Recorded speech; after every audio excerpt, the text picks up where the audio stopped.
Okay, well, this afternoon I'm very happy to be joined by Lindiwe Stacey, and I'm going to interview Lindiwe about her professional career to date and gain some new insights, I'm sure.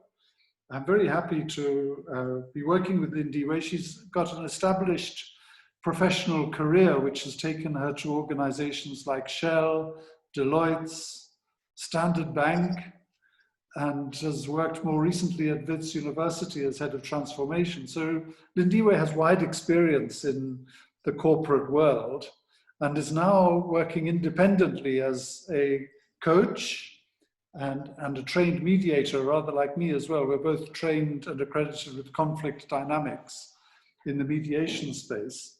And we are increasingly exploring how we will collaborate and work together going forward. So Lindiwe, I just want to ask you, first of all, some of your key learnings to date. Maybe, can you give us maybe 3 key learnings from your working life? Okay. Mike, thank you so much for that introduction. I'm just going to talk about just 3 key lessons that I've learned in the corporate environment that are very close to my heart. I think the first thing that I've learned, especially when I started climbing up the ladder, was that you need to be able to stretch yourself and not narrow your playing field, because nobody is responsible for your career. You are responsible for your career. Basically, what I did was to pull my hand up and start doing a whole lot of things, in companies, starting to take an initiative and being proactive by taking new things. But also, I had 3 mentors, and I intentionally decided to have mentors, because I felt, as somebody who's still climbing up the ladder, I don't know what I don't know, and if I want to progress my career, I need people that have more experience, that are more wiser. I had 3 mentors. I had a sponsor. Sponsor was basically to help me, to be promoted to the next level. And I also assigned a coach for myself, which really helped a great deal.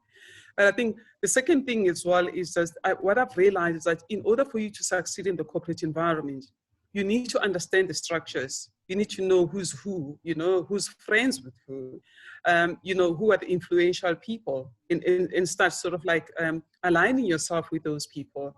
But at the same time, you need to understand the culture. What is the culture? How do we do things here? How are things being done? What are the values of the organization? But most importantly, how to play the game, in a way that you win, you don't lose, but by not losing selling your soul to the devil. That I think is very important. And also what I've learned, Mark, and it's something that I've learned from from one of my mentors, who's the CEO, one of the top 5, I think the big 5 financial services, was you need to be able to stand out and be noticed, become visible, and not stay in your corner and think that people will notice you. Stand out and be visible, and just start developing your relationships and collaboration, work with people, find out what people are doing, and how can you take your career to the next level.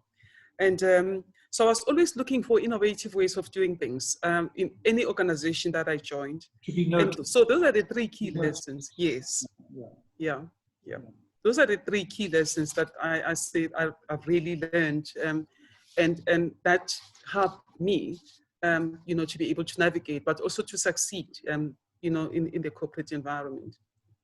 Yes, so there are a couple of things I'd like to pick up on in terms of what you say. One, of course, is the question of how professional women break through the glass ceiling or the concrete wall or whatever it is that is around, or that is put around us. And then also when you get to a certain level, how you then engage with the game that the men play inevitably.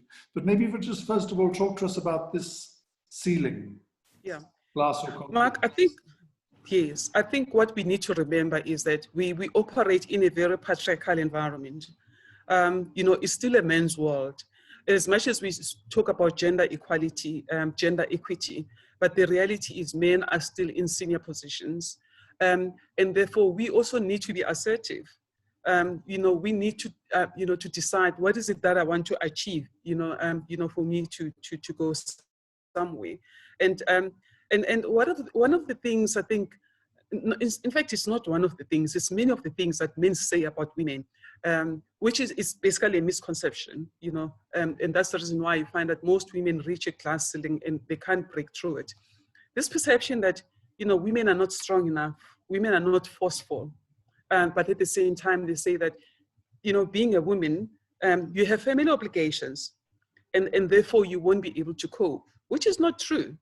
You know, we have support systems, some of us, but I think one of the things as well is that women also sabotage themselves, Mark, you know, by playing too safe, by playing by the rules. And I'm not saying people shouldn't play by the rules, but just understand what is it that I need to get there. You know, become more assertive, assert yourself in that boardroom, you know, understand the, the boardroom language. So, and start learning. Don't stop learning. But when you go to that boardroom as well, you know, go there prepared and understand the language that is being spoken. Yes. In that way, I think, in that way, it will sort of like position women, you know, to realize that, you know, boardroom has its own rules, its own principles. Like if you go to a boardroom, there's a language that is being spoken. You know, sometimes men speak over women. And that's what I have realized, they speak over women. And then what women does, what they do is, you know, they sort of like withdraw, and then they speak very soft. You can't even hear what they're saying. Or sometimes when they speak, somebody takes their idea, they withdraw. And they need to start asserting themselves and really being assertive and speaking their mind and having an opinion, you know, and understanding the sitting arrangements as well. Because the sitting arrangements, it's all about the game that is being played in the boardroom. You know, where does the chairperson sit? Where do I position myself so that I can stand out and be noticed? You know, I think that's where, you know, and also women need to support each other. You know, this pulling me down syndrome is really, really impacting on us, you know, to progress to the next level. So we need the support. We need people to mentor us. We need coaches as well. Yes. So yeah, so that's what it is. And until such time, you know, we'll always be struggling, you know, to break our own glass ceiling, but just to occupy that, you know, corner office. Yeah. And then I suppose you talk about seeing the games that the men play. Sometimes in these board meetings, the men are playing games themselves, competitive games, positioning games. Even amongst themselves, there are kind of hierarchies that develop and games that are being played. And men can be very happy to be sometimes on the stage and performing, to show off or to position themselves. And that makes it doubly hard. I suppose part of the challenge for women in Lindiwe is to see the game that the men are playing, not necessarily to enter into it yourselves, but to see and understand the game and then position yourselves effectively to be effective and to work with your own integrity in that system. Yeah. No, that is so true. I mean, you know, we need to understand, you know, the corporate politics, because corporate does have politics, and it's all about the power as well, power relations. You know, so you need to understand when you're sitting in that boardroom that there's politics that are at play here. What are the dynamics? And you know, what is the game that is being played? What are the power relations like? So that you can be able to compete equally without being too afraid, you know, to play the game. And Mark, I think I must emphasize this. That doesn't mean that women need to be masculine. No, I'm not saying that. It doesn't mean that you need to be masculine. You just need to understand so that you can make the game, you know, you can play the game, you know, in your advantage, you know, for your advantage, basically. And just understanding the language, like I've mentioned before, that boys have their own language that they use in the boardroom. Believe you me, if you don't understand that language, you are doomed. and also just to remember that you shouldn't take things personally. You know, what happens in the boardroom, don't take things personally, because you know what happens? The boys fight in the boardroom, and when they move out, they're having tea and they're chatting like nothing has happened. with us, you're still holding a grudge. When you go to the office, you don't talk to that person. That doesn't work in the corporate environment. Like I think I've mentioned that we now need to assert ourselves so that we can be taken seriously, rather than talking like girls. We need to speak like women, and stand our ground, and have this personal brand. When you walk in that boardroom, you need to have that kind of presence where people can notice you. They can sort of like take you seriously. Yeah.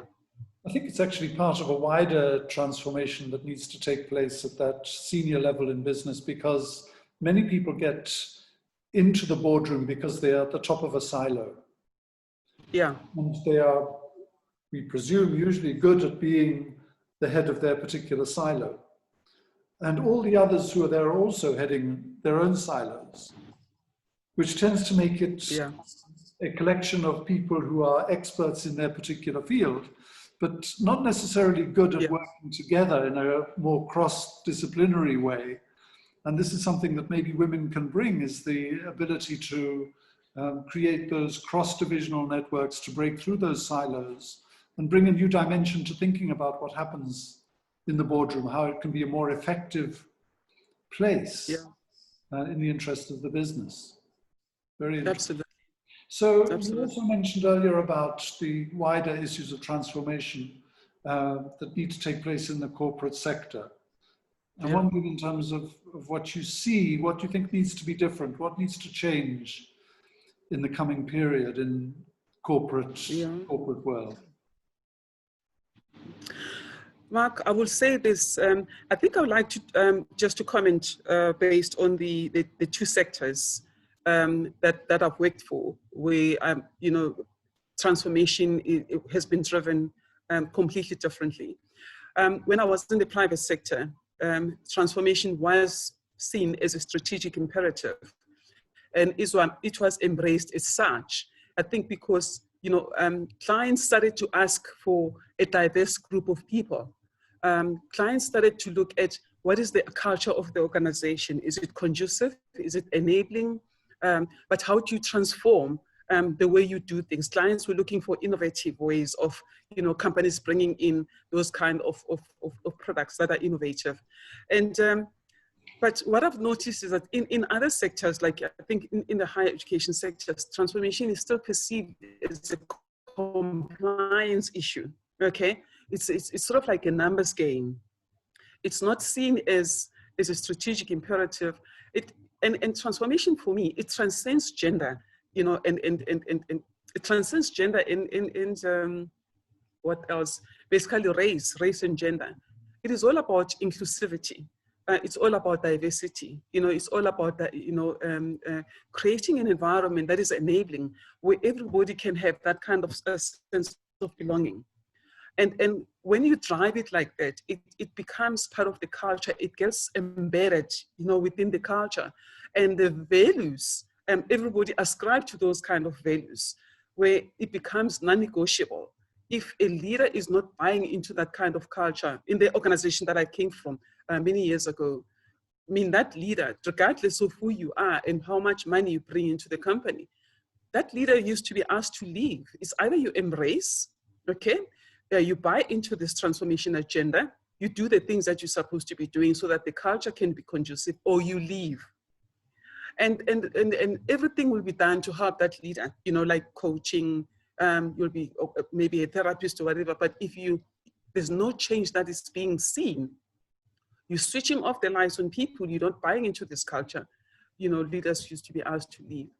But so it's a very, I think it's a very complex, thing, if I can say it like that, because other companies have gone into this journey, and they've seen the changes happening, for the positive, basically, and they've seen how this has become a competitive advantage, how they've, it has differentiated them from the pack, and where people are comfortable, they're able to retain, talent. But other organizations like higher education sector, I still feel that there's a gap that needs to be closed, where transformation is still is seen as a strategic imperative, rather than just, as a compliance issue, as a numbers game. It's not about the numbers game. Yes, and so Lindiwe, you touch on this question of leadership, and it could be said that we have some kind of leadership vacuum in the world at the moment, Yes. in politics and different sectors. What needs to be done around this leadership vacuum from your perspective? Mark, I could say that I think globally, we are experiencing a leadership failure. I don't think it's a challenge that we experience in South Africa only, but we have seen how the leadership role has changed. You know, where you find leaders that are not sort of like putting people's interest, you know, in the forefront. We have seen leaders that are more focusing on, I guess they're more focusing on the sustainability of the organizations. They are more focusing on being more resilient and thriving. I mean, I think we've seen that now. But at the same time, I think leaders have sort of like lost their moral compass, where they have forgotten that in order for us to, to thrive, we need people.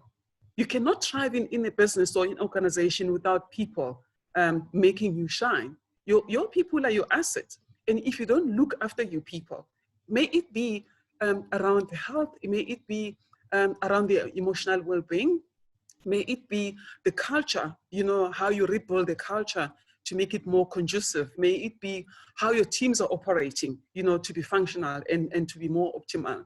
So we've seen leaders who are more egoistic, you know, it's all about them. You see them being glorified, you know, they're more on social media. It's not about what is our purpose, why are we here? And how do we make sure that people buy into this purpose? How do we make sure that people become the brand, you know, of this organization? You know, we sell that vision and then everybody buys into it. We develop the same values that we all ascribe to. That leadership is missing.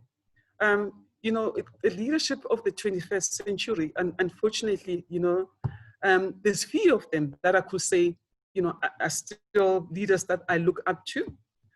But there's most of them that I feel sure, you know, they're leading by intimidation, and it's all about intimidation. It's all about threatening people, and people that speak out, you know, on discrimination, on gender-based violence, people that speak out on corruption. Especially women are being silenced.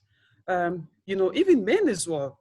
It's either you're being silenced, it's either you demoted or you pushed out of the system. And I think we don't need that kind of leadership. Yes, Yeah. that kind of leadership also undermines itself in some ways, because people become disconnected from those they are leading. They themselves become lonely very often and stressed and so on, don't know how to handle it. And coaching some of these people, so I've seen it. Grown men often who are in tears in front of me because of how they have managed to become disconnected from the people in their own business.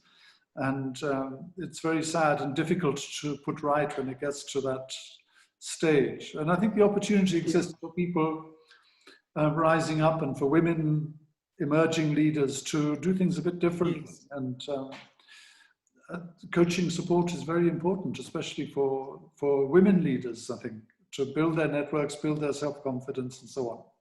How do you, if we start moving towards a conclusion, Lindiwe, how do you see your own role in the country going forward in the next few years? Yeah. Mark, I think one of the reasons why I left the corporate environment to start my own consulting company was I felt that I want to change people's lives. And I felt that it was very difficult for me to do that when I was working in the corporate because of the, you know, the red tape, the bureaucracy, you know, all the things that I've just mentioned in terms of leadership. I want to help women to awaken, you know, their true potential and be able to achieve what they want. I want women to be able to occupy those positions that they are meant to. I want to help women have better relationships. You know, I also want to help organizations to be more effective and efficient. You know, being an OD specialist, you know, I've got those skills, and I see a huge gap in terms of how organizations are not evolving, you know, with how things are evolving globally, you know, in terms of processes, systems, just the way teams are working, teams being dysfunctional, you know. And I would like to help organizations as well, because as you know that there's a lot of conflict, even now, during COVID-19. COVID-19 has caused a lot of conflict where teams are feeling frustrated. This new change, they don't know how to respond to it. So I would like to help organizations deal with disputes in a manner that is more building than destroying, that is not punitive. As an accredited mediator, I would like to be in the forefront, helping organizations to mediate on issues of dispute where people can build relationships and maintain their relationships. So yeah, I would like, and also, helping leadership, to bring back that moral compass, and bring back that humanistic view of working with people, looking after people, working through people, achieving their objectives through people, not just being selfish and being egoistic and thinking that they can do this by themselves. They need people, and people look up to them, to pave the way, look up to them as role models. Mike, what I've noticed in the working environment was, when you have a leader who's not a good leader, who's a bully, who's whatever he is, that filters down into the second tier of leadership. And that organization is doomed in terms of leadership value. So that just one person contaminates the whole leadership value. And so I would like to add value, with the experience and the gifts that I have, to start imparting that knowledge, and serve organizations, but also serve people to be the best that they can be. You touch on many issues there, and it may be that we have to do a second interview at some point as well, which would be great. I mean, the fact that we don't have enough role models and that people then follow the leaders that they see who are dysfunctional. But then also the issues of trust come up, and the issues of ethics and corruption in organizations, and how people can effectively deal with that. And I think the other point you touch on, of course, is this question of conflict, which is something that can be so generative and useful in an organization when it's well managed. But people are afraid of it because so often it's managed in a destructive way. And I think people like you have such an important role to play in helping us to think through how conflict can be turned into a generative opportunity in the organization to resolve, move forward, and build relationships in the process. Yeah. So anyway, thank you very much. I hope we will be able to pick it up in a second conversation at some point. Thank you so much, Mark. Thank you. I appreciate it. Okay. Bye-bye.